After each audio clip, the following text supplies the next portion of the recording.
하나님 말씀 보도록 하겠습니다. 열왕기하 18장 1절부터 12절까지의 말씀입니다. 열왕기하 18장 1절부터 12절까지의 말씀. 저 여러분이 한 절씩 교독하고 마지막 절은 합독하도록 하겠습니다. 교독합니다.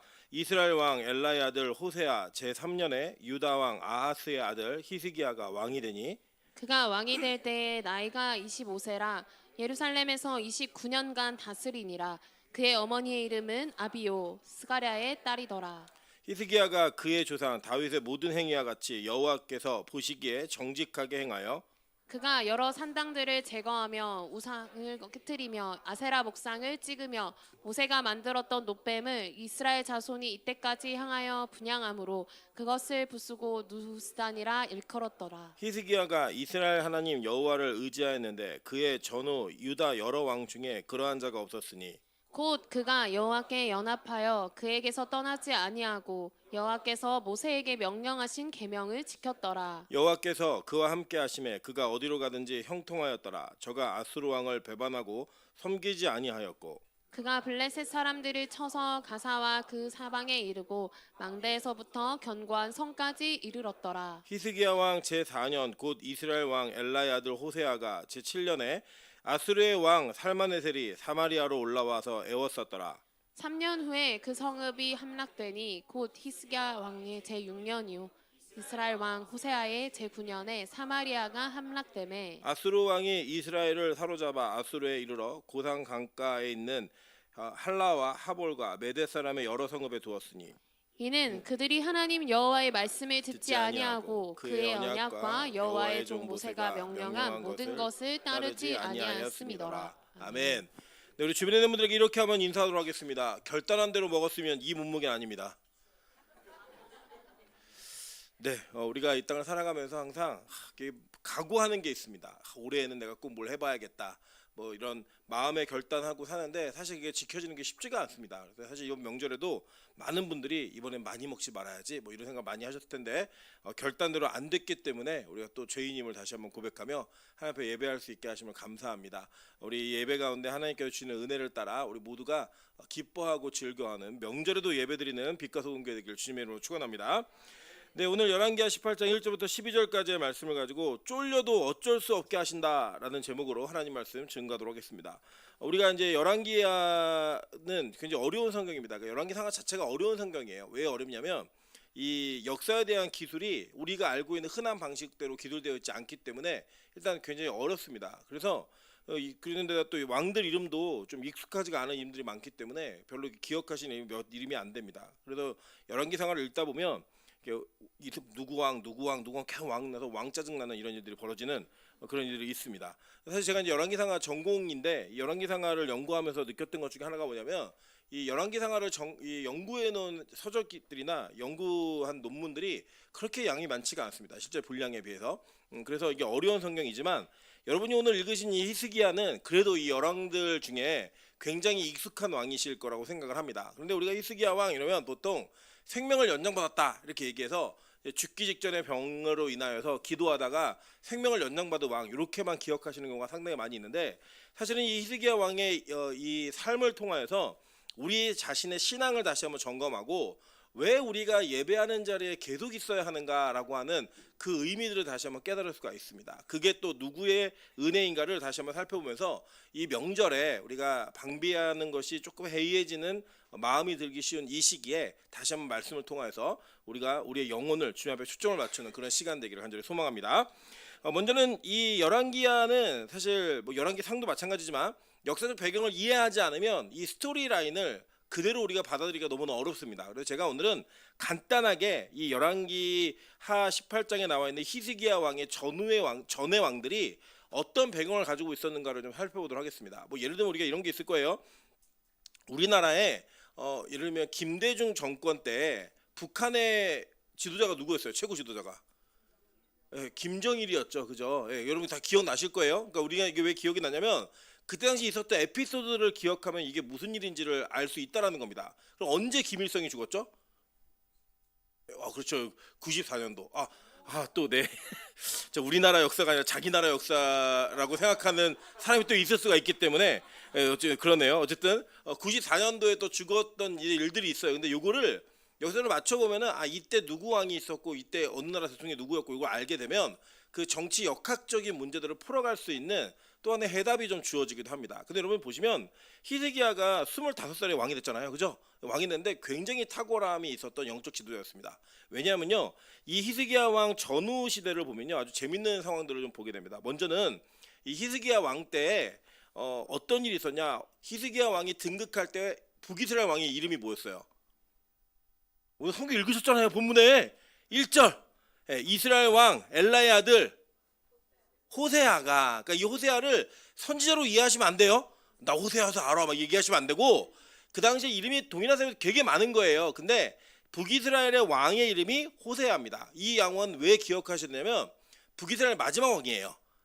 이 마지막 왕인데 이 왕이 3년째 다스릴 때에 히스기야가 왕이 된 거예요.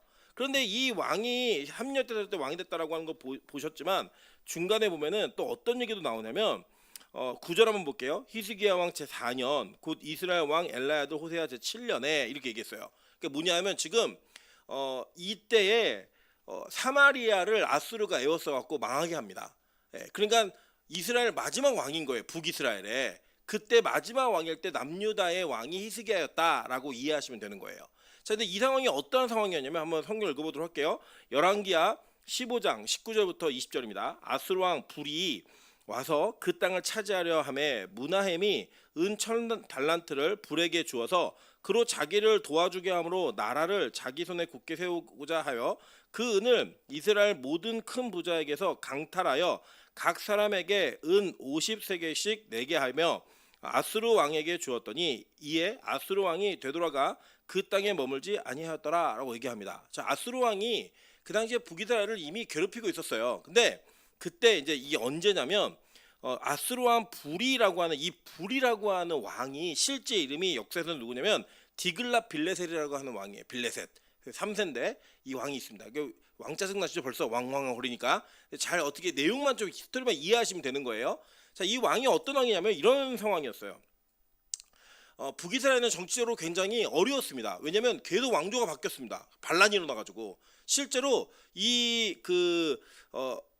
아수르 왕이 내려와가지고 통치할 때 그리고 공격할 때 북이스라엘 왕이 계속 바뀌어요. 바뀌는데 뭐가 바뀌냐면 왕조가 바뀌는 겁니다. 그러니까 무슨 얘기냐면 우리나라는 고려 왕조가 끝나고 조선 왕조가 생기잖아요. 500년이 지속되는 것처럼 한 왕조가 500년을 나라를 통치했던 거예요. 근데 북이스라엘은 왕마다 바뀝니다. 계속 반란이 일어나가지고 그 일어나 바뀌는 상황 속에서 아수르가 이 북이스라엘의 거의 절반을 가져가요. 어디 땅을 가져가냐면 이 요단강 아시죠? 여러분 기억나시죠? 우리 교회는 뭐 요단강 지도도 항상 보시니까 요단강의 동편, 그러니까 우리가 알고 있었던 그 위쪽에 있었던 옛날에 므낫세 반지파와 갓지파가 통치하고 있던 땅, 그 땅을 다 가져갑니다. 아수르 왕이. 이 가져가는 상황이 벌어져가지고 나라의 거의 절반을 잃어버리게 돼요. 북이스라엘이. 그러니까 어떤 상황이었냐면 나라가 망해가고 있는 상황이었어요. 그때 이제 보시면 열왕기하 15장이 이렇게 얘기합니다. 29절이에요. 이스라엘 왕 베가 때에 아수르 왕 디글랏 빌레셋이 와서 이온과 아벨벳 마아가와 야노아와 게데스와 하솔과 길르앗과 갈릴리와 납달리 온 땅을 점령하고 그의 백성을 사로잡아 아수르로 옮겼더라라고 얘기합니다. 자, 이제 간단히 보시면 이렇게 보시는 거예요. 여기 밑에 제가 지도를 하나 간지에 실어드렸는데 이 간지에 보시면 이 진하게 되어진 녹색이 있죠, 그죠? 그리고 그보다 조금 더 진한 연두색이 있을 거예요. 이게 구분이 잘 안 되시면 생명일 가능성이 있으시기 때문에 이거 제가 어떻게 해드릴 수가 없지만 구분이 되실 겁니다. 보이세요? 여기가 이제 디글랏 빌레셋이라고 하는 3세 왕이 굉장히 강력한 왕권을 가졌을 때 통치했던 땅이에요. 그러니까 지금 이 얘기를 여러분 그 구체적으로 어느 땅이다 막 그리실 필요 없고요. 지금 북이스라엘이 다 먹히고 있구나 이렇게 생각하시면 되는 겁니다. 자, 이 상황 속에서의 남유다는 어떤 상황이었냐? 이때 사실 남북이 나눠져 있었어요. 남유다에는 이사야 7장 4절부터 9절에 그 정치적 상황이 나옵니다. 이때 왕이 누구냐면 여러분 히스기야의 아버지인 아하스예요. 이제 아하스 왕 때 어떤 일이 있었냐 한번 볼게요. 그에게 이르기를 너는 삼가 조용히 하라. 르신과 아람과 르말랴의 아들이 심히 노할지라도 이들은 연기나는 두 부직갱이 구루터기에 불과하니 두려워하지 말며 낙심하지 말라. 아람과 에브라임과 르말랴의 아들이 악한 꾀로 너를 대적하여 이르기를 우리가 올라가서 유다를 쳐서 그것을 쓰러뜨리고 우리를 위하여 그것을 무너뜨리고 디브엘의 아들을 그 중에 세워 왕으로 삼고자 하였으나 주 여호와의 말씀이 그 일은 서지 못하며 이루어지지 못하리라. 대저 아람의 머리는 다메섹이요 다메섹의 머리는 르신이며 65년 내에 에브라임이 패망하여 다시는 나라를 이루지 못할 것이며 에브라임의 머리는 사마리아요 사마리아의 머리는 르말리아의 아들이니라. 만일 너희가 굳게 믿지 아니하며 너희는 굳게 서지 못하리라 하시니라. 이렇게 얘기했어요.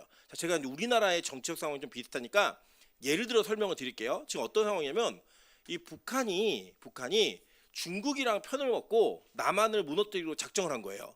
남한의 왕이었던 아하스 왕이 이게 너무 무서워가지고 이거 어떡하지 고민하다가 저 러시아한테 도움을 요청하는 상황이에요.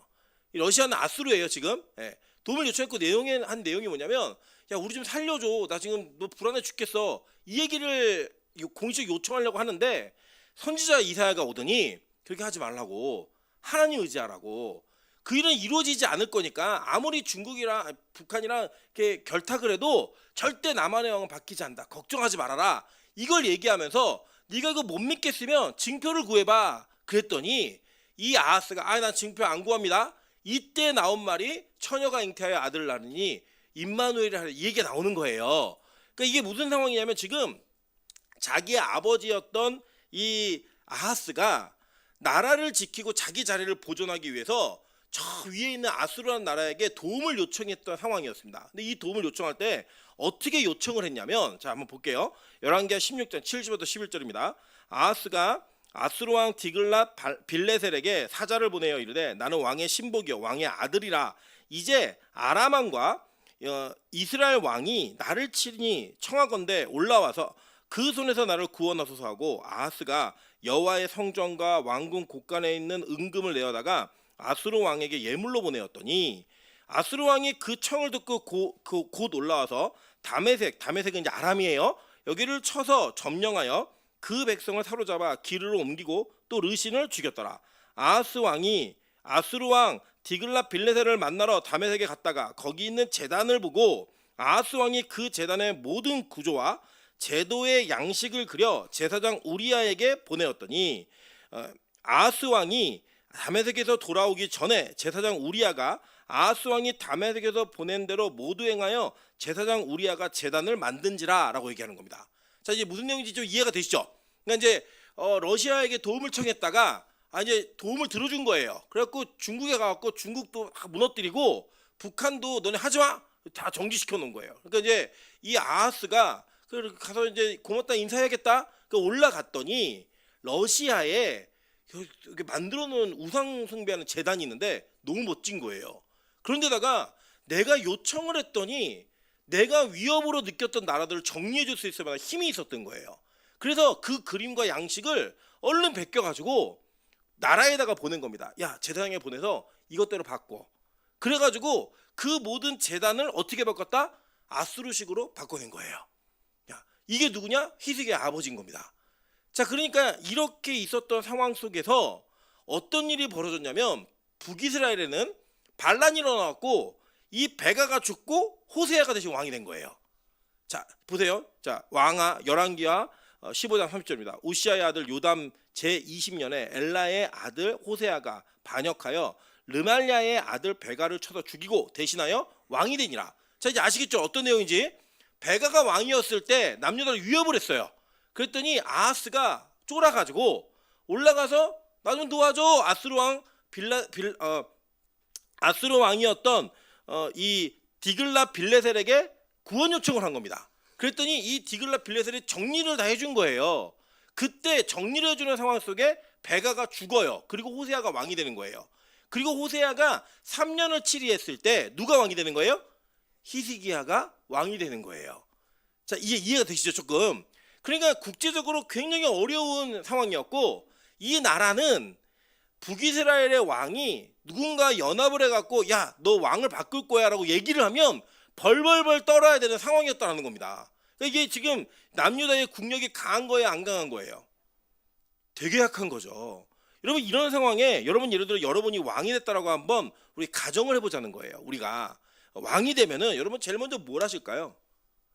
일단 우리나라가 이렇게 남들의 눈치를 봐야 되고 유린을 당하고 있는 이유가 뭐라고 생각하실 거예요? 예? 여러분 이제 우리 지금 현대 사회로 얘기하면요, 현대 사회에서 뭐 이스라엘을 어쩌는 저쩌는 얘기해도 이스라엘 못 건드리는 이유가 있어요. 왜 못 건드릴까요? 핵이 있어요. 핵이 건들면은 완전 박살나는 거예요. 이거는 그러니까 얘를 건들면 얘가 핵무기를 사용하는 순간 그 중동 지역은 초토화가 됩니다. 그냥 아무것도 남지 못하는 상황이 되니까 못 건드려요. 그러니까 뭐가 있어야 돼요? 국력이 강하고 군사력과 무기를 가지고 있어야 못 건드리는 거예요. 근데 그 당시에 히스기야가 25세의 왕이 되었는데 제일 먼저 한 일이 뭐냐면 아버지가 우상숭배했던 모든 종교적인 행위들을 다 없애버리고 종교개혁을 하는 거예요. 이게 얼마나 어려운 일인지 아세요? 그때 당시 왕이 되면 제일 먼저 생각하는 게 뭐냐면 안 되겠다. 이 나라가 이렇게 나약한 건 백성들이 약하고 군대가 없고 무기가 없으니까 군대를 양성하자라고 얘기하는 게 합리적이잖아요. 근데 그 합리성을 버리고 히스기야가 뭘 하냐?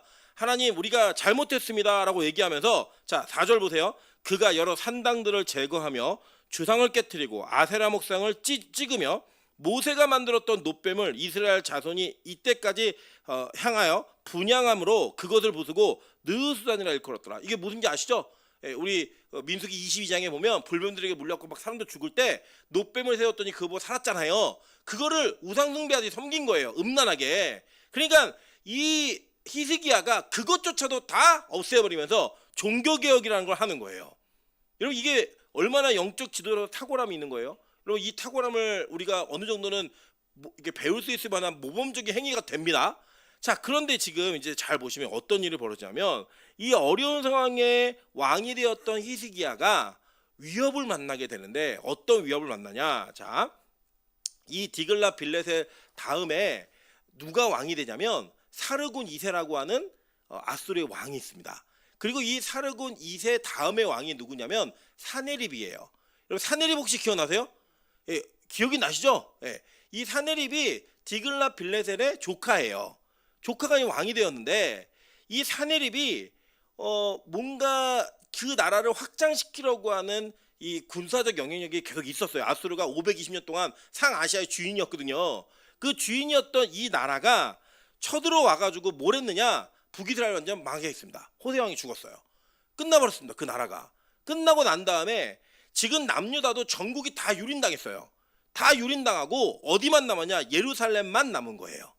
자, 이렇게 남았을 때 지금 히스기야가 무슨 선택을 하느냐? 이거 되게 중요합니다. 히스기야가 무슨 선택을 하냐면 그 상황 속에서 하나님께서 그에게 주신 영적인 어떤 지도력과 종교개혁을 했던 멋진 그 히스기야가 뭘 하냐면요. 자, 볼게요. 자, 열왕기하 18장 15절부터 16절 한번 여러분이 읽어보시겠습니다. 자, 시작. 히스기야가 이에 여호와의 성전과 왕궁 곳간에 있는 은을 다 주었고 또 그때에 유다 왕 히스기야가 여호와의 성전의 금과 자기가 모든 기둥에 입힌 금을 벗겨 모두 아수르 왕에게 주었더라. 자, 뭐 했어요?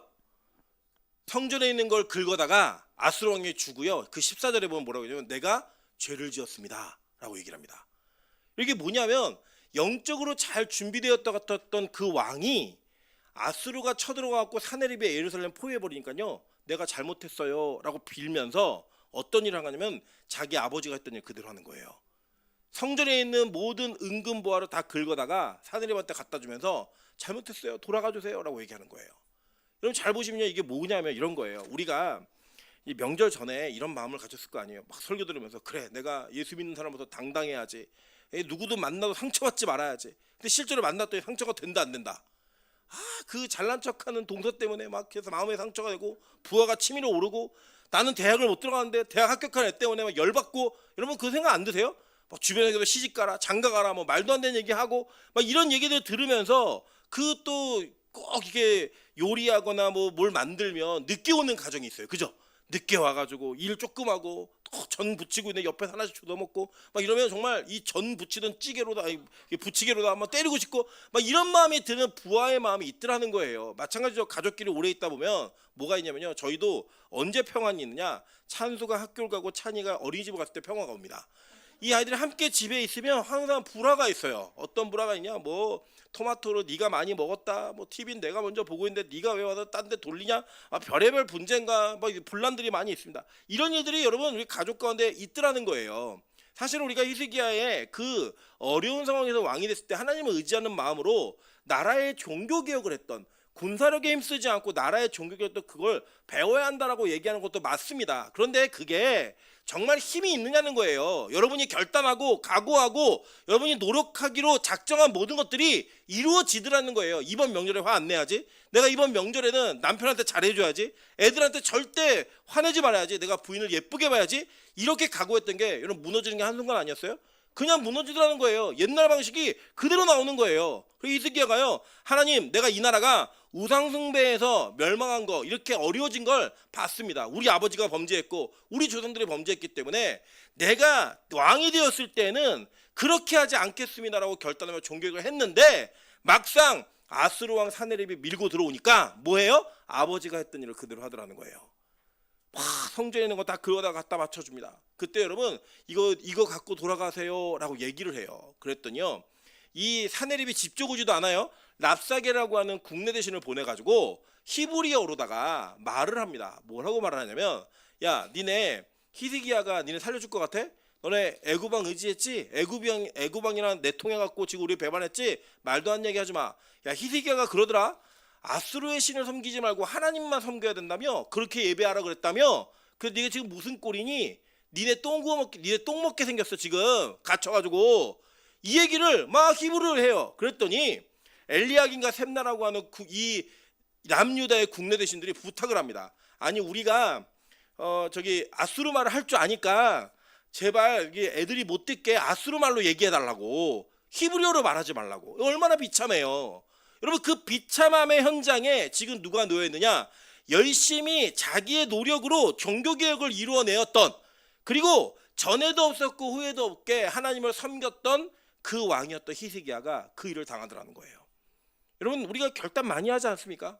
이번엔 정말 올해에는 26년도에는 내가 제대로 된 삶을 한번 살아봐야겠다. 예배 한번 제대로 드려봐야겠다. 이 결단과 각오를 함에도 불구하고 막상 현장에서 타협해야 하고 무너져야 될 상황에 밀고 들어오면 우리의 마음이 흔들리더라는 거예요.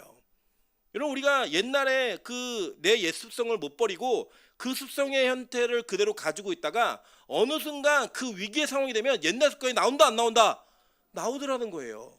제가 이번에 참 감사했던 게 뭐냐면, 제가 우리 사역자들한테 한 번도 명절에 예배 드려라 뭐 해라 막 얘기하지 않았습니다. 그런데 우리 이강도 선생님의 가정은 미리 대구도 갔다 오고 본가에다 잠깐 인사를 드리면서 하늘문에 예배를 온 거예요.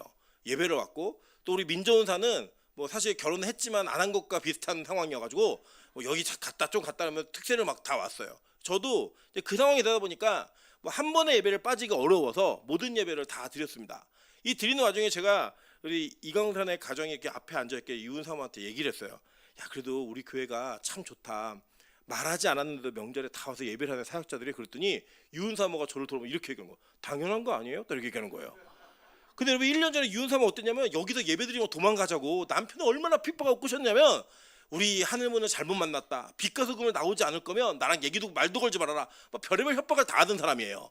여러분 그런데 1년 만에 변화가 돼갖고 뭐래요? 당연한 거 아니에요? 또 이렇게 얘기하는 거예요.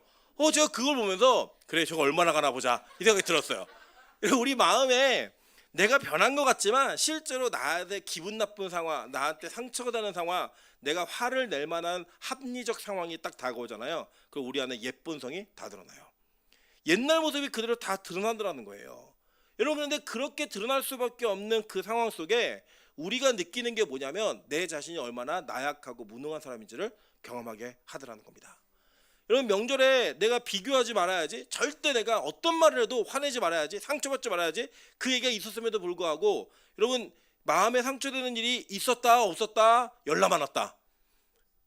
없었던 분도 계시고 뭐 있지만, 여러분 몇 번 자극만 우리에게 딱 들어오잖아요. 그럼요 우리 안에 비교의식과 가지고 있는 어려움들이 막 생기더라는 거예요. 그게 실제 우리의 모습이고, 올 명절이 아니더라도 우리는 언제든지 상처받을 준비가 되어 있는 사람들인 거예요. 여러분 그래서요 우리 자신이 이 땅을 살아가면서 하나님 앞에 결단하는 모든 것들이 다 이루어졌으면 여러분 다 승천했습니다 벌써. 근데 우리 그 된다 안 된다? 안 되더라는 거예요. 우리 옆 사람에게 이렇게 인사하겠습니다. 결단한 대로 살았으면 이 몸무게 아닙니다. 예. 여러분 우리 결단한 대로 살았으면 이 몸무게 아니잖아요. 그죠? 이미 뭐 44 사이즈 다 입어야 되고 이미 식스팩 다 있어야 돼요. 근데 우리 먹는 거 하나도 조절하지 못하는 그런 나약한 마음과 생각을 가지고 우리가 죄의 문제를 어떻게 이기냐고요. 하나님 이 죄는 내가 절대 짓지 않겠습니다. 나는 하나님 앞에서 결단하며 각오하며 살 때 이것만은 무너지지 않겠습니다라고 여러분이 세웠던 그 데드라인들 그 모든 것들이 철저하게 무너지는 걸 경험할 수밖에 없게 만든다는 거예요. 여러분 얼마나 비참해요. 히스기야가 그 성전의 금을 긁어낼 때 야 내가 우리 아버지가 이거 갖다가 아수르 왕한테 갖다 주면서 나 좀 도와주세요 했던 그 모습을 실어가지고 종교개혁을 했는데 내가 그 짓을 하고 있더라는 거예요. 이런 그 우리의 모습 아니에요. 우리가 내가 어머니의 이런 모습 싫고 아버지의 이런 모습 싫습니다 라고 얘기했던 그 모습을 내가 그대로 하고 있잖아요. 우리가 왜 자녀 교육을 하면서 자녀에게 막 화가 나죠? 내가 고집이 있는데 아이가 고집 부릴 때 제일 열받아요. 내가 짜증이 많은데 아이가 짜증을 많이 날 때 진짜 화가 나는 거예요. 여러분 그 왜 그렇죠? 그게 또 다른 누구예요? 나의 모습이기 때문에 그 모습을 자기 스스로 보게 만드시더라는 거예요. 여러분 그게 실제 이 모습이었습니다. 실제로 히스기야가 이렇게 했음에도 불구하고요. 아스루 왕이 하느님이 여지를 주지 않는 거예요. 여러분 세상과 타협하면 세상이 여러분에게 입원 한 번으로 넘어갈 것 같아요? 절대 그렇지 않습니다. 제가 가끔씩 그런 질문을 받아요. 목사님 회사에서 입원 한 번만 나와서 주일날 일을 하래요. 어떻게 할까요? 제가 이렇게 얘기합니다. 한 번 하면 계속하게 돼 있어. 여러분 그게 실제 그래요. 여러분 보세요. 누군가가 여러분에게 신앙적이지 않은 요구를 했을 때에 그 요구를 내가 어떤 손해를 보더라도 나 안 한다 라고 결단하잖아요. 그 결단이 딱 세워지는 순간 그 행위를 하는 순간 다음번에 절대 요구하지 않아요. 지금 얘기해도 안 되는 애야. 근데요 한 번 해도 됐어요. 그럼 어떤 일이 벌어질까요? 다음에도 또 되는 거예요. 여러분 그런 애들이 우리는 있더라는 겁니다. 그래서 우리가 세상과 타협을 하고 세상에서 요구하는 것들을 어느 정도 들어주면 괜찮을 것 같죠? 절대 그렇지 않습니다. 세상은 우리가 계속 무너지도록 요구합니다. 계속 무너지는 것이 무엇인지를 알더라는 거예요. 그래서 여러분 이게 제가 참 재밌는 사실인데 저희 아내가 저랑 이제 저희가 올해가 결혼 10주년인데 10주년 만에 저희 아내가 처음으로 생일 파티를 했습니다. 이게 무슨 말이냐면 10년 동안 제가 안 챙겨줬다는 게 아니고요. 10년 동안 저희 아내는 이렇게 이벤트, 자기를 챙겨주고 자기의 소중한 날에 자기가 이렇게 조명받는 거를 되게 좋아하는 사람이에요. 하나님이요 철저하게 못하시게 9년 동안 사건을 벌리셨어요. 우리 가정에 일어난 일이든 주변에 있는 일이건 어떤 일이든 간에 자기만의 생일 파티를 못하게 하셨다고요. 아예 저희 아내가 포기를 했습니다. 나는 생일 없어. 나는 생일 이제 챙기지 않을 거야. 포기를 하니까 하나님 그걸 하게 해주세요. 그런데 여러분 저는요 뭘 믿냐면 저희 아내는 내년에 또 기대할 거예요. 오래됐으니까 내년에 또 되겠구나. 내년에 무슨 일이 벌어질 것 같습니다. 네. 하나님이 허락을 안 해요. 허락을 하셔야 뭔가 이루어지는데 그 이루어지고 나면 우리 안에 뭐가 나타나요? 옛사람이 계속 올라오더라는 거예요. 하나님이 손을 대거나 하나님이 만지시는 사람들은요 어떤 일이 있느냐, 하나님께서 내가 계획대로 원하고 추구하는 이런 일들을 못하게 만드시고 하나님이 원하시는 대로 이끄시는 그 길이 하나님께서 만드시는 거예요. 여러분 보세요. 히스기야가 자기의 노력으로 종교개혁을 이루었는데 막 성공했어요. 성공하고 막 계속 승승장구하면서 여러분 뭐 너무나 있는 성공의 가도로 막 계속 달려요. 그 누가 했다고 얘기할까요? 히스기야가 무엇을 했다라고 얘기할 거예요. 근데 하나님은 히스기야를 사랑하시는 분이시기 때문에 절대 히스기야에게 그걸 허락하지 않으세요. 뭘 하게 하시냐? 그의 무능함을 경험하게 만드시더라는 거예요.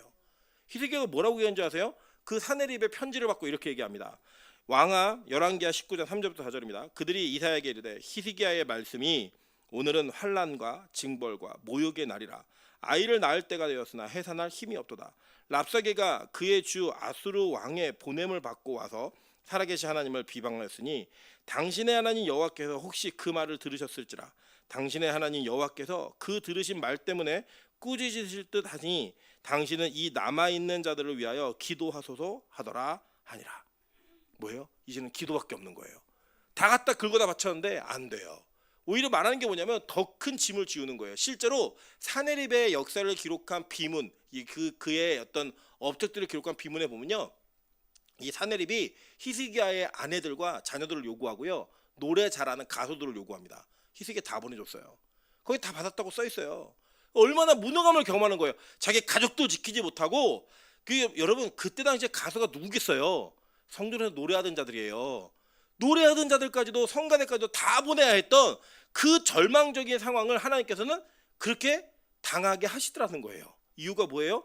그 자신의 환난과 징벌과 모욕의 날이라 아이를 낳을 때가 되었는데 해산할 힘이 없습니다라고 하는 무능함을 경험하게 하기 위해서. 그에게 남은 것 딱 하나예요. 기도하는 방법이 없는 거예요. 그래서 기도의 자리로 나아갈 수밖에 없는 그 모습을 하나님이 이끄시더라는 겁니다. 여러분, 히스기야가 애굽 땅을 의지했다라는 성경의 구절은 없지만 이사야서의 상당 부분의 내용이 애굽 의지하지 마라는 메시지예요. 그럼 무슨 의미겠어요? 그 시대의 정서와 여론이 야, 우리가 아수로부터 벗어나려면 애굽 의지해야 돼, 이런 것들을 요구했다라는 거예요. 그래서 이사야가 계속 얘기합니다. 애굽을 의지하지 마. 애굽이 아니라 하나님을 의지해야 돼. 그 얘기를 들었음에도 불구하고 지금 누구 눈밖에 난 거예요? 아수르 왕 사네립의 눈밖에 나니까 와가지고 야, 너 애굽 왕이 지켜줄 것 같아? 애굽 의지하면 다 니처럼 똑같이 만들어버릴 거야. 너 샘플이야. 죽여버릴 거야. 이거 하는 거예요. 그 앞에서 무능하게 그냥 가만히 있는 거예요. 그리고 얘기하는 거예요. 니네 아버지 아수르, 너네 아버지 아스가 아수르의 재단에 본을 따가지고 재단을 개조까지 해갖고 얼마나 일을 잘해놨는데 네가 그걸 받고 너 죽고 싶어?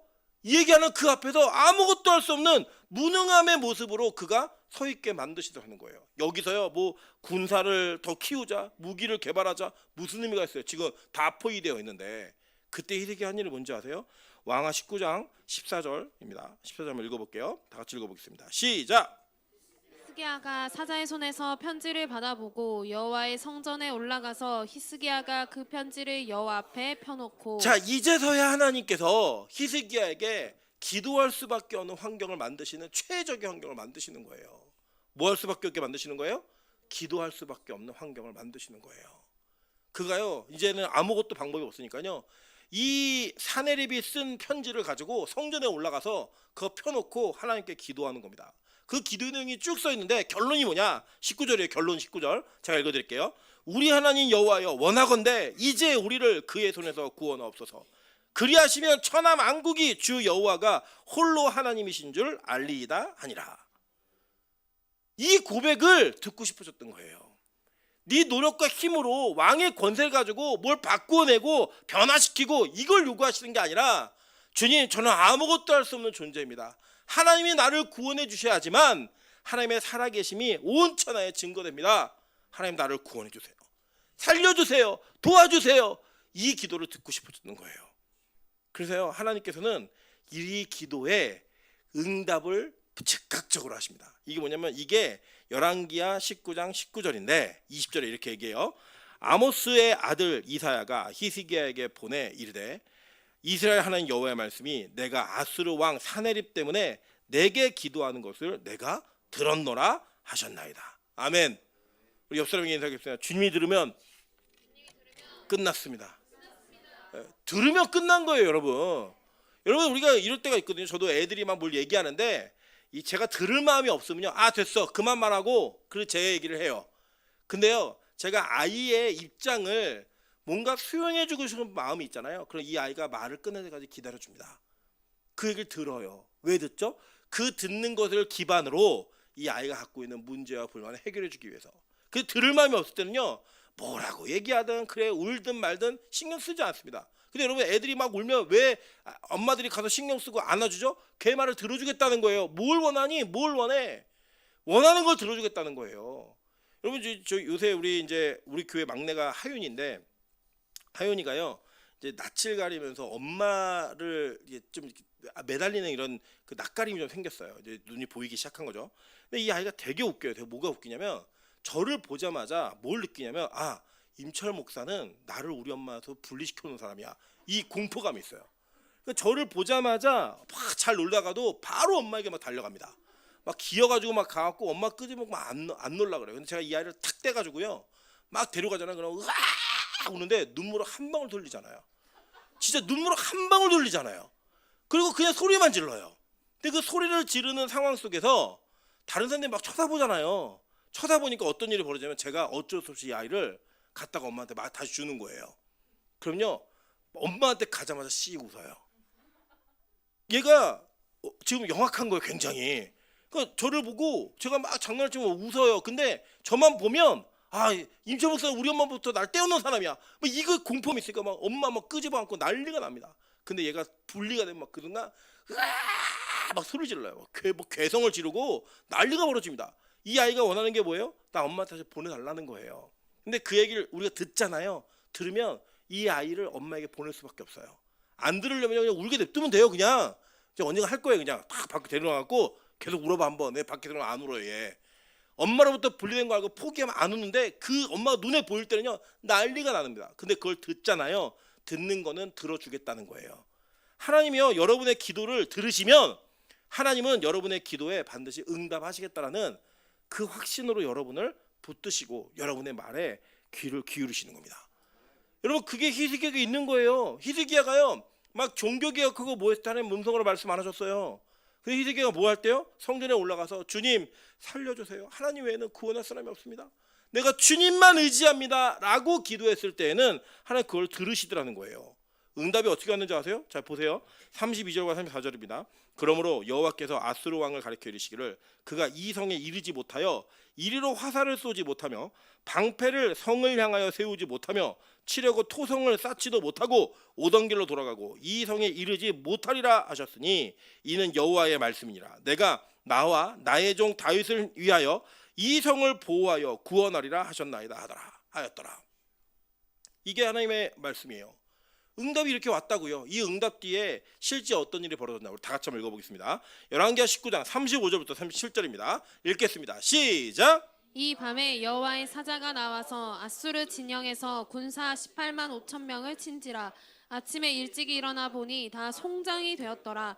아수르 왕 사네립이 떠나 돌아가서 니느웨에 거주하더니 그가 그의 신 니스록의 승전에서 경배할 때에 아드람멜렉과 사레셀이 그를 칼로 쳐 죽이고 아라랏 땅으로 그들이 도망하매 그 아들 에살핫돈이 대신하여 왕이 되니라. 아멘.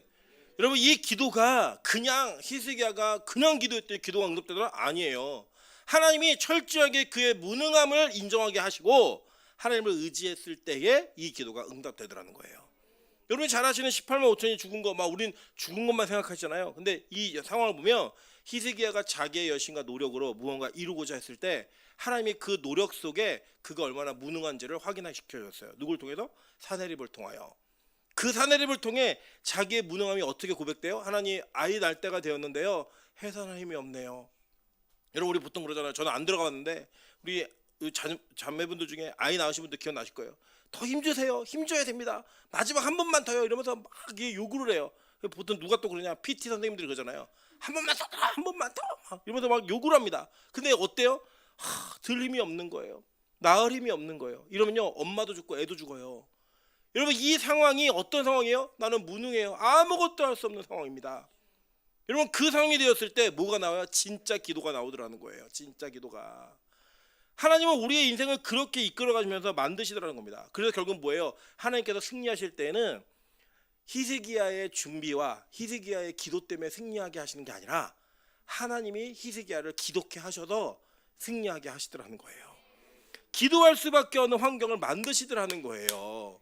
여러분 그래서요 기독교가 가야 될 방향은 정확합니다. 여러분 여기 보면요 하나님께서 이렇게 얘기하세요.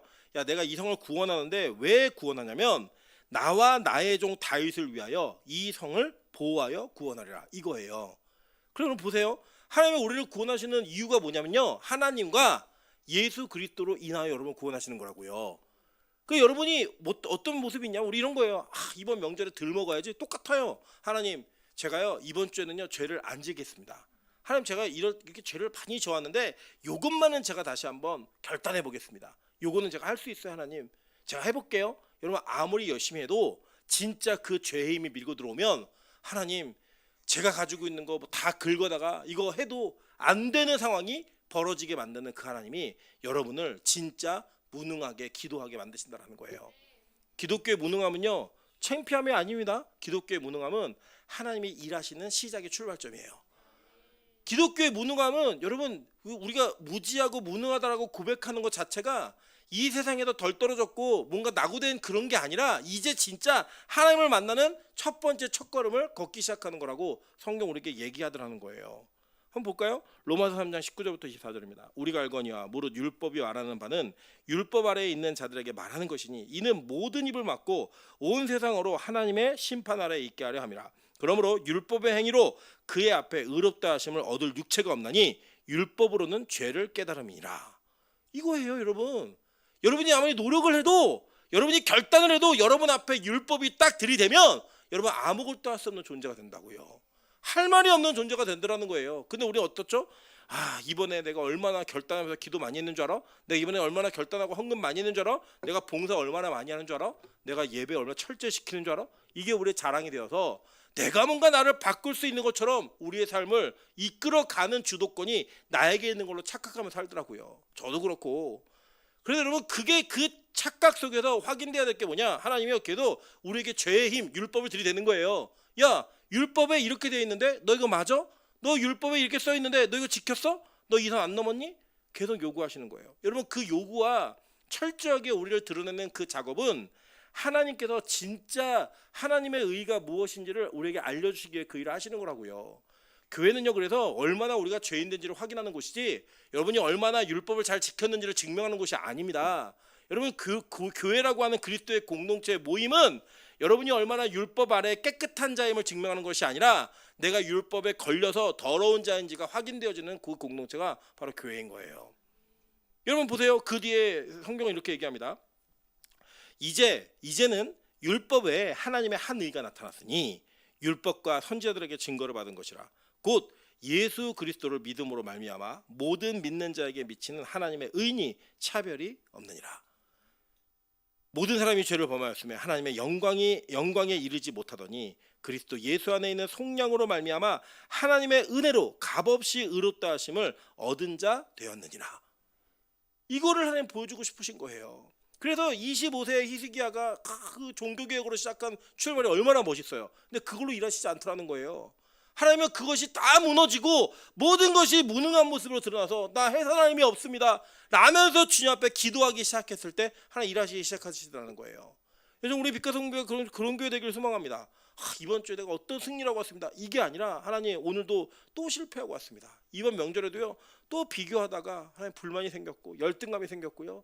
이번 명절에도 또 누군가를 미워했습니다. 이번 명절에도 또 실패했네요. 여러분 그 실패가 여러분이 하나님 앞에 여러분 자신을 다 드러내게 만드는 첫 번째 출발이 되어야 된다는 거예요. 여러분 제가 여러분이 실패한 걸 왜 가감없이 고백하게 만들어드리는 것을 노력하냐면 그래야 주님 만나요.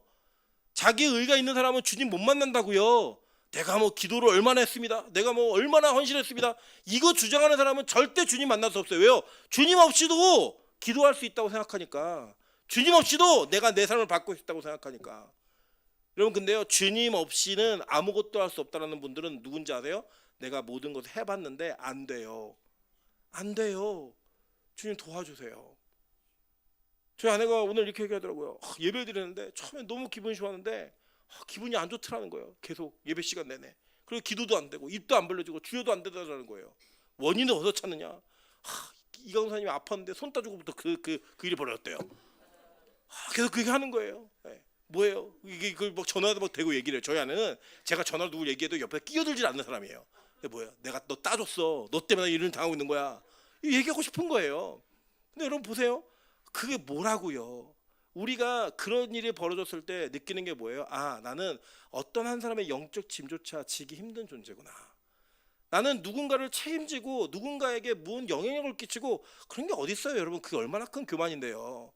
여러분 때문에 누가 예수를 믿을 것 같으세요? 착각하지 마세요. 그냥 그런 일은 벌어지지 않습니다. 여러분이 가족들한테 열심히 최선을 다해서 헌신하면 그분들이 여러분 보고 예수 믿을 것 같아요? 그렇게 믿었다 할지라도 여러분 만약에 그 사람이 실망감을 주면 그 사람 때문에 예수 떠나요. 우리는요 그냥 하나님의 도구가 되어서 하나님께서 사용하시는 대로 사용받는 순간의 존재이지 우리가 그 사람에게 절대적 존재가 될 수 없다라는 거예요. 그 절대적 존재가 될 수 없을 때 일어나는 게 뭔지 아세요? 제가요 이런 쓰레기인데 제가 예수님 때문에 이런 일을 하고 있어요. 제가 이렇게 패배하고 낙오되고 실패한 사람인데 내가 주님의 은혜로 말미암아 이렇게 주의를 감당하고 있어요. 이걸 고백하게 만드시더라는 거예요. 여러분들 얼마나 감사해요. 우리가 사역자들이 명절에 예배하는 교회, 어떤 사람은 우리가 나쁜 교회라고 얘기하지만 정말 이거 안 좋은 교회라고 얘기하지만 여러분 진짜 이게 안 좋은 교회일까요? 전 진짜 좋은 교회라고 생각해요. 안 되는 거예요. 사역자들도 안 되니까 뭐예요? 기도하는 거예요. 여러분 우리 교회에서 누가 제일 죄를 많이 짓냐? 제가 기도 소리를 들어보면 민하영 전도사가 죄를 제일 많이 져요. 근데 그 죄를 많이 지은 것 때문에 민하영 전도사가 기도를 제일 열심히 하더라는 거예요. 제일 주님 앞에 부르짖음으로 나아가더라는 거예요. 그럼 누가 보기에요? 죄를 안 짓는 것처럼 자기를 가장하고 있는 담임 목사가 더 문제 아니에요? 여러분 죄를 안 짓는 것처럼 자기를 위장하고 있는 권사 장로가 더 문제 아니에요? 여러분 오히려 우리가 주님 앞에 내가 철저하게 쓰레기 같은 존재라고 고백하면서 주님 나 좀 도와주십시오. 제가요 애를 배웠는데 해결할 힘이 없는 사람입니다. 제가요 뭔가를 해결해야 되는데 그거 해결하는 게 아무것도 없는 사람입니다. 주님 저 좀 도와주시죠. 주님 도와주지 않으면 저 망합니다. 주님이 저를 구원하셔야지만 천하만국이 저 주님께서 저를 홀로 구원하신 하나님인 줄 알 수 있습니다. 그 얘기를 할 수 있는 거 아니에요. 여러분 우리 그래서 바울이 이렇게 고백하는 겁니다. 바울이 이런 고백을 해요. 로마서 7장 24절입니다. 오라 나는 공고한 사람이로다. 이 사망의 몸에서 누가 나를 건져내랴. 우리 주 예수 그리스도로 말미암아 하나님께 감사하리로다. 그런즉 내 자신이 마음으로는 하나님의 법을 육신으로는 죄의 법을 섬기노라. 이게 무슨 말이에요 여러분? 정리해보면 이런 거예요. 사도 바울이 로마서를 쓸 때는 그래도 신학적으로 굉장히 잘 다듬어진 글들을 써내는 신학의 성숙이 있었던 사람이에요. 그 편지를 썼던 사람이 뭐라고 하냐면 자기가 공고한 사람이래요. 이유가 뭐냐면 내 마음은 하나님 법을 섬기고 싶은데 육신은 계속 죄를 짓고 있다는 거예요. 이 괴리감, 나는 안과 속이 다른 사람이야. 근데 이것 때문에 괴로워 죽겠어. 여러분 실제로 저는 이 괴로움이 정말 죽고 싶을 정도로 힘들었어요. 제 입에서 선포되는 말씀은 하나님의 말씀이 나가요. 복음의 진리가 나갔는데 제 삶이 그걸 못 따라오니까 그 갭이 얼마나 저 자신을 괴롭게 하고 얼마나 마귀가 그걸 갖고 저를 정죄하는지 설교할 때마다 죽겠는 거예요. 남들은 은혜 받았다고 얘기하는데 제 자신은 그 말씀의 그 수준을 따라가지 못하는 삶의 모습이 저를 너무나 올가매고 그것이 저에게 짐이 되어서 남들이 바라보는 저와 실제 제가 다르다는 걸 제가 제일 잘 알잖아요. 너무 괴로운 거예요. 바울이 그걸 고백하는 거예요. 그래서 바울이 뭐라고 하는지 아세요? 오라 나는 공고한 사람이로다. 바울은 그러면 안 되잖아요. 우리 기준에 정말 좋은 목회자는 말하는 것이 인격으로 다 드러나야 되고 삶과 동일해가지고 어떤 말을 하더라도 문제가 없어야 되는 사람 아니에요? 근데 바울이 로마 교회에게 얘기하더라는 거예요. 야 내가 얼마나 공고한 사람인지 알아? 내가 내 마음으로 하나님의 법을 너무 섬기고 싶은데 육신에 못 따라와. 미치겠어 아주. 죽고 싶어. 근데요 그가 뭐라고 그 뒤에 고백을 하는지 아세요? 8장 1절 다 같이 읽겠습니다. 시작. 예수 안에 있는 자에게는 결코 정죄함이 없나니 이는 그리스도 예수 안에 있는 생명의 성령의 법이 죄와 사망의 법에서 너를 해방하였음이라. 아멘. 이렇게 그 선언을 하면서 그가 구원을 확인하더라는 거예요. 구원은 이런 겁니다. 여러분의 노력과 열심과 여러분이 갖고 있는 지식과 여러분이 가지고 있는 헌신과 여러분의 공로로 구원받는 게 아니라 오직 예수 그리스도의 은혜로 말미암아 이 곤고함 속에 사로잡혀 있는 모든 자들에게 해방과 구원이 선포되는 거예요. 그게 복음이라고요.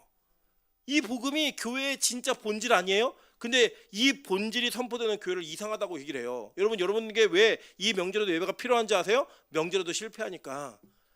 명절에 더 안 되니까. 명절에는 여러분이 가지고 있는 신앙의 긴장감마저 다 내려놓고 여러분 마음껏 죄의 도구로 사용받는 시기가 되니까 여러분 뭐 해야겠어요 여기서. 주님 도와주십시오. 저 이런 사람입니다. 제 마음으로는요 제 매일 예배 드리고 싶어요. 근데 저는 안 되는 인간이에요. 주님 저는요 이 명절에도 누군가를 열심히 섬기면서 주님의 그 향내를 드러내고 싶은 사람이에요. 근데 육신으로 그게 안 돼요. 나보다 전을 덜 붙인 저 인간 죽여버리고 싶어요 진짜. 주님 이거 어떡하죠? 그때 여러분의 삶을 변화시킨다? 말도 안 되는 얘기 하지 마세요. 그런 일 없다니까요.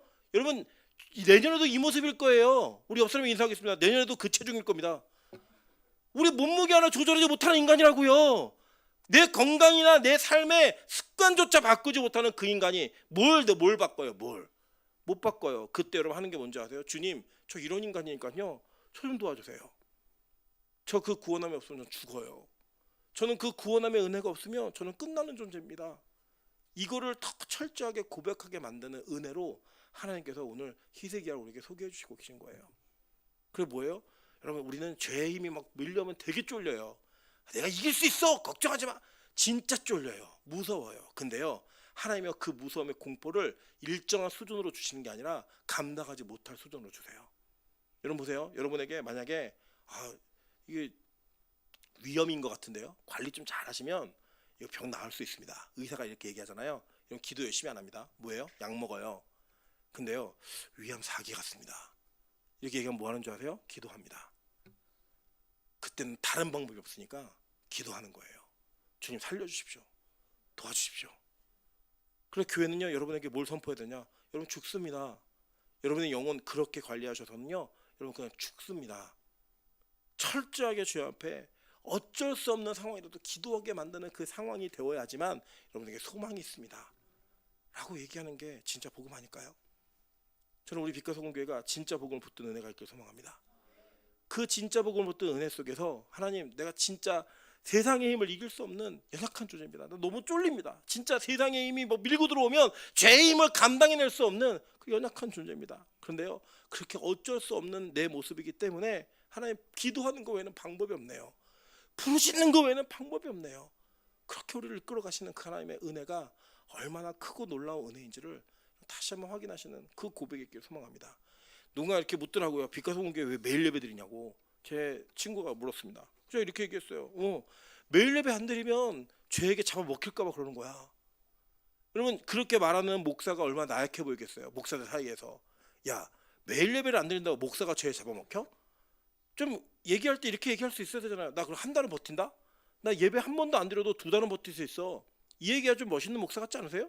근데 우리 교회는 그렇지 않다니까요. 저희가 매일 예배가 없으면 제가 죽겠어요. 제가 매일 예배를 드리지 않으면 제가 못 살겠어요. 이유는 단 하나, 매일 예배가 있어야 주님을 찾을 거 아니에요. 부르실 수 있을 거 아니에요. 여러분, 매일 예배가 우리 교회가 만들었다고 생각하지 마세요. 초대교회가 그랬다고요. 그 예수님을 만났고 그 예수 믿지 않으면 안 되는 그 처절한 사회적 상황 속에 그들이 매일 했던 게 함께 모여서 예배드렸던 게 매일 했던 거예요. 주님, 오늘도 주님 필요합니다. 무슨 핍박을 잘 견뎌요. 우리 그냥 매 몇 대 맞으면 저 주님 안 믿어도 될 것 같아요, 이렇게 고백할 수밖에 없는 존재들이에요. 매일 예배드리지 않으면 어떻게 일주일, 3일, 4일, 한 달을 예배 안 드리고 어떻게 버텨요? 말도 안 되는 얘기 하지 마세요. 그냥 여러분, 저는 주변에 연속 3주 이상 교회 빠지면 불신자로 간주합니다. 제 마음 안에 어떻게 예수님 믿는데 3주 동안 예배 안 드리지? 전 이해가 안 되는 거예요. 사실 3주 뒤에 제가 정말로 많이 양보한 겁니다. 진짜 많이 양보한 거예요. 저는 우리 빛과 소금 교회 중직자들 매일 예배 드려야 된다고 생각합니다. 이유는 단 하나, 그래야 진짜 복음이 뭔지를 알고 우리가 정말 믿어야 될 분이 누군지 소개할 수 있을 거 아니에요. 야, 권사님은 정말 약한 존재야. 나는 매일 죄 짓기가 너무 쉬운 존재라 난 매일 예배가 필요해. 너도 같이 예배 드리자. 이게 맞는 거 아니에요? 매일 예배 드린 거 대단하지? 그게 아니라 저는요, 진짜 나약해서요, 매일 예배 안 드리면 전 안 돼요. 저는 소망이 없는 존재예요. 전 쓰레기입니다. 매일 예배 드려야 됩니다. 주님이 있어야지만 살아요. 그게 진짜 아니에요? 여러분, 저는 우리 빛과 소금 교회가 매일 예배 드리는 이유가 근원적으로 달라지는 교회가 되길 소망하고요, 그 이유가 성경적인 이유가 되어지는 교회가 되길 소망합니다. 그렇게 예배하는 빛과 소금 교회가 되었을 때 하나님이 이 교회를 통해서 하나님의 일을 이루실 거예요. 하나님의 일을 나타내실 거예요. 그 일을 경험하는 저 여러분 되기를 주님의 이름으로 축원합니다. 제가 진짜 찬양으로 기도하며 나아가도록 하겠습니다. 하나님은 우리의 피난처가 되시며, 이 찬양의 후렴구에 보면요, 이런 후렴구가 있어요.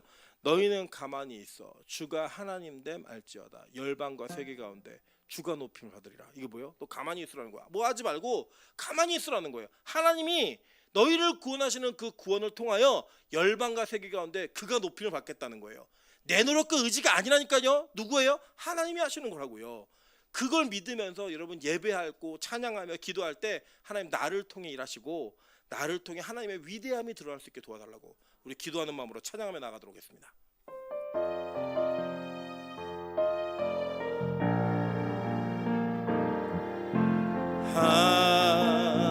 하나님은 우리의 피난처가 되시며 환난 중에 우리의 힘과 도움이, 하나님은 우리의 하나님은 우리의 상처가 되시며 환난 중에 우리의 힘과 도움이시라. 너희는 가만히 있어